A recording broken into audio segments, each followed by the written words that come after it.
starting at the end seems to be the new beginning. Happy Homebrew Wednesday, everyone.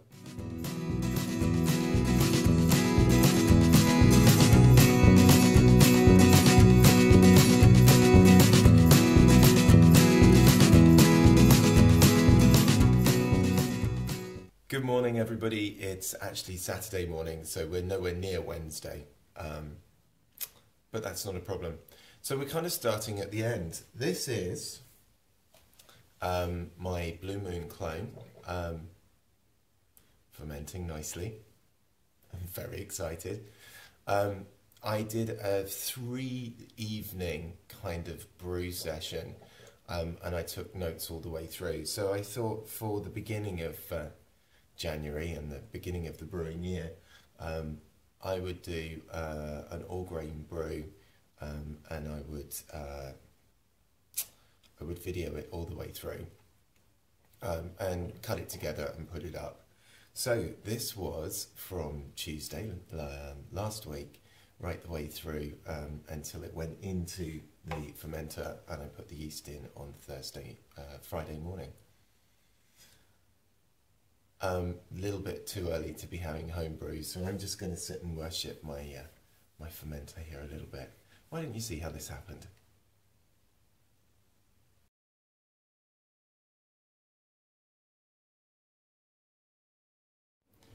Welcome to the Peanut Brewery. This is day one of a 3-day brew. Because I haven't had a lot of the kit out, I thought I'd get it all out, give it a once over, just check that it's clean and tidy, because it's, as I say, must be November. And I'm also going to do something that I think I did it a while ago, but this one I don't know. We're going to make a yeast starter. And what I'm going to do is, I thought I was going to do a Blue Moon clone, as you know. Well, I am going to do a Blue Moon clone, as you know. But I thought I had a wheat, sort of a 1010 yeast, but I don't know that I do. I've got 2 yeasts that are unnamed. One maybe the 1010, but I don't know what it is. So I thought, well, I tell you what I'm going to do. I'm going to use the Kolash, the Veranda beer yeast. See what I did there? Because I know exactly which one it is. And I can ferment it in the same way. So I'm going to condition it at 20, 21.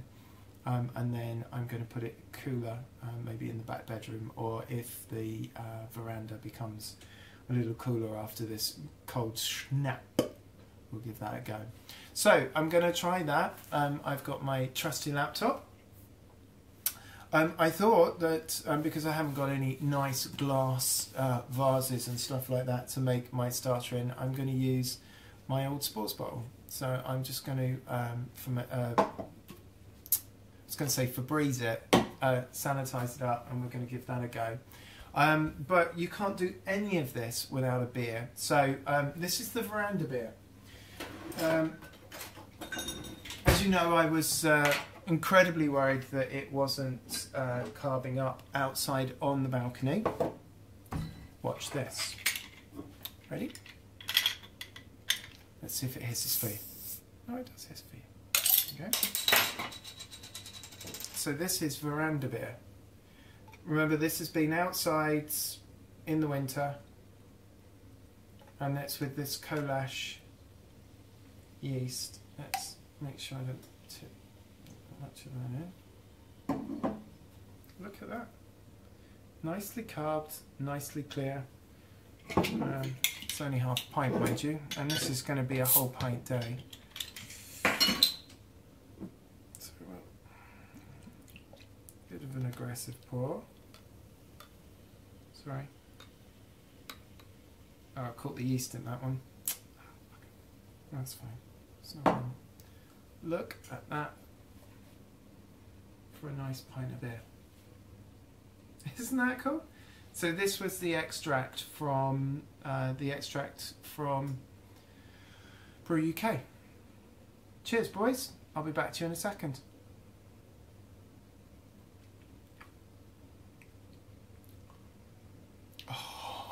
Oh, this is such a good beer.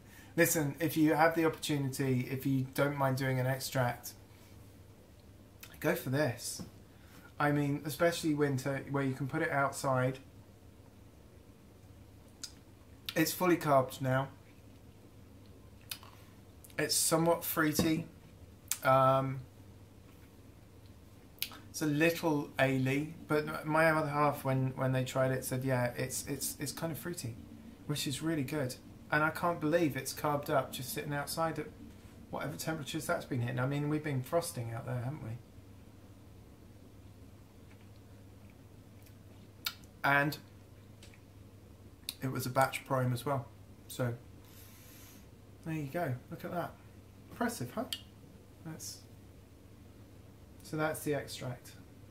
So anyway, day one, we're going to set up for doing cleaning and for doing starter. We'll be back. Well, it's always good that you check your kit out. So I talked about wanting to do a yeast starter. Guess who's got no DME in the house? That'll be me. So can't do that tonight. So that will have to be on the next brew. But I do have, thankfully, in the cupboard, because I got it a little while ago, a Saf Ale number 6. It's coming up to the end of its day, but I might rehydrate it. I might rehydrate it on boil night, just to give it some extra pep.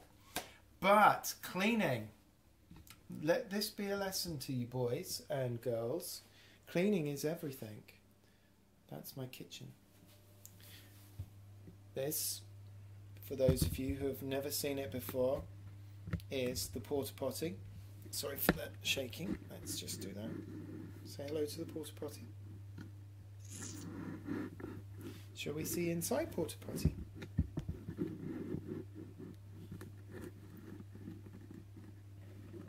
It is full of mould. So guess who's going to spend the rest of his night bleaching, cleaning and sanitising? Yes, that would be me.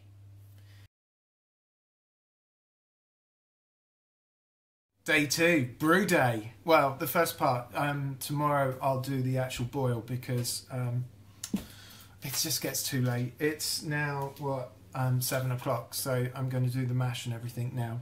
So we're going to do a Blue Moon clone, but I found one on there that I'm going to make a few changes to, so I'm going to wing it a bit, which is really scary.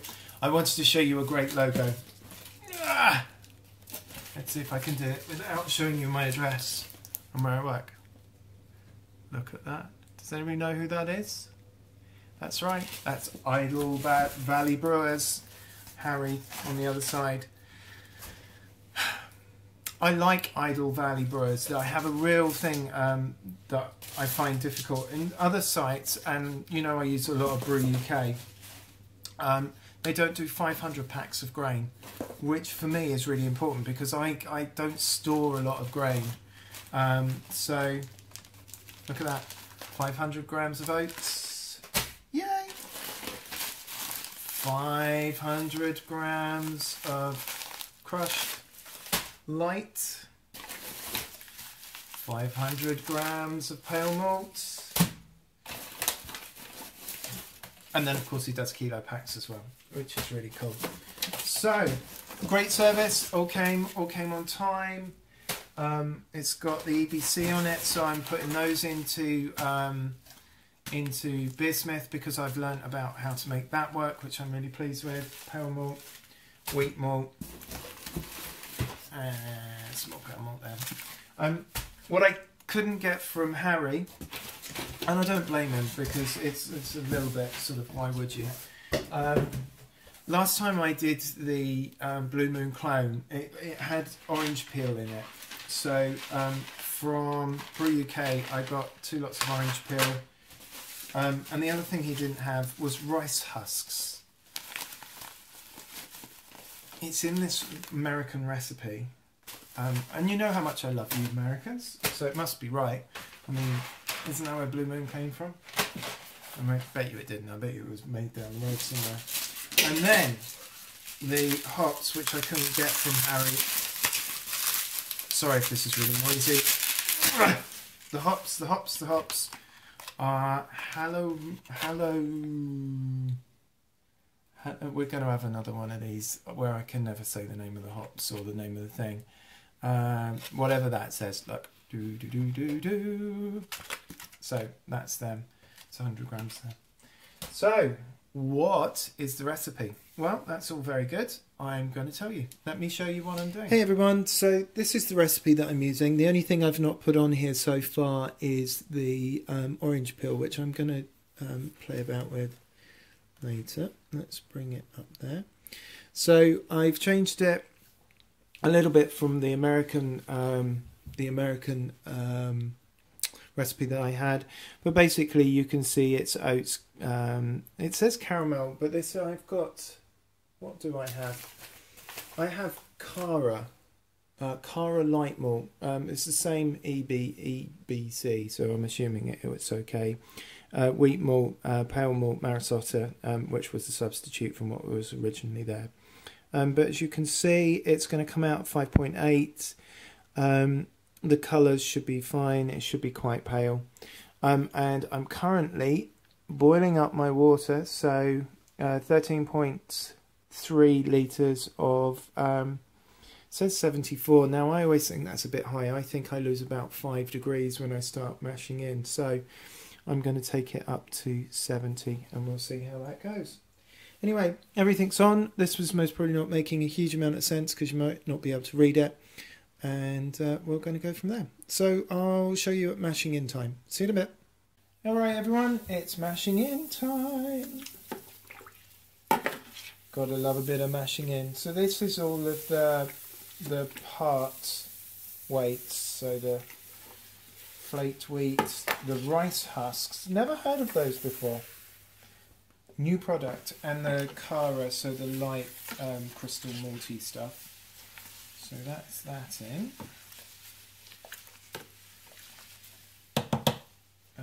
And now we're going to go for the other stuff. There we go. So do a nice pack shot. Look at that. Idle Valley Brewery. There we go. So, unfortunately, as you can see, even with an additional litre, we didn't quite make 64. So we're at 63.7. I've tied the lid down and we just leave it now. We'll come back in an hour. Well, this has been in now for just under the hour and it's held its temperature. Look at that, 64. It's incredible, isn't it? This has to be one of the best mash tuns ever. Loving it. So I'm going to take this out now because I need to use it for the sparge water, which is going to take about 10 minutes to get up to speed. Well, that was the first half of the brew. As you can see, I've got 25 litres out of it. My final running was coming out at 1.018 after I adjusted for temperature. So up just a little bit. My estimated pre-boil was 1048 and I got 1046, so 0.2 out. Estimated pre-boil was 23 and I got 25 litres, more or less spot on. What I have done is right at the very end there was some runnings left, and I put them in here, which is half litre bottle. I was reading yesterday, as you know, that I wanted to do a yeast starter, and someone suggested saving off your end runnings, the bit that you really are not going to use, freezing it, and then you can use this instead of DME and water. You have to boil it, of course, so you'll do like 20 minutes boil on it. I might add a little bit more sugar in because it's not quite high enough, but it'll only be a very small amount, and then I can use this as the yeast starter.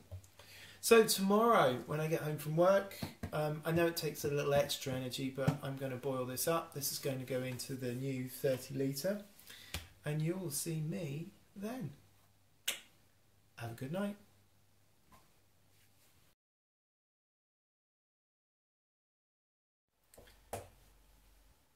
Hello everyone, it's the Peanut here.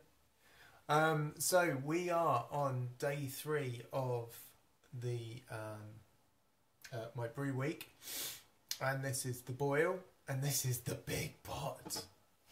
Now, some of you were absolutely right in your prediction. It has taken an hour and a half to boil from...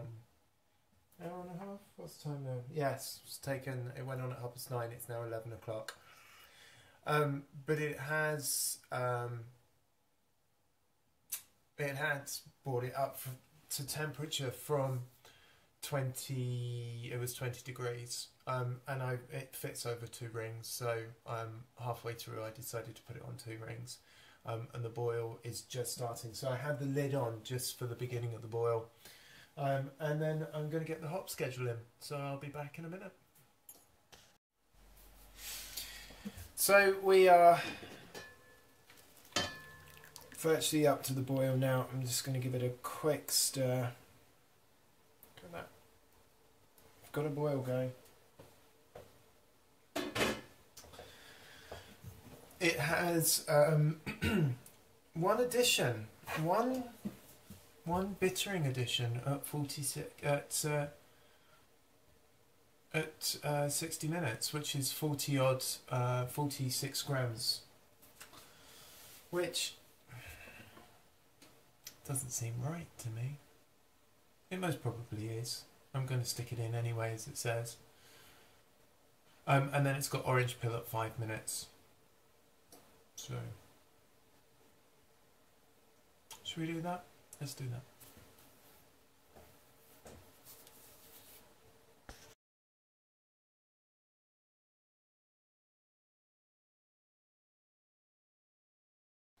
Okay, so an hour of boiling. They're my ice bottles, which I used the last time to bring the temperature down, and it worked really, really well. I'm going to see if it will do the same this time. They were sanitized before I dumped them in, and they'll come out when I get it down to about 26 degrees. So all good. Anyway, it's 10 past midnight now, so it's almost time for bed. Well, that's it. So here it is in the pot, fermenting, should go for a week, and then we'll condition it. So it's just using a safe ale, SAF ale, so we'll keep this one indoors when we bottle it up, and I'll do a little bit on bottling as well. So I'm hoping that all of these New Year's new brewers have got a little bit of inspiration. Those of you who've been following me for a while, if I've ballsed it up somewhere, please let me know. Other than that, have a really great weekend, and we'll see you for the next Homebrew Wednesday. Maybe it'll be on a Wednesday. Have fun, everyone.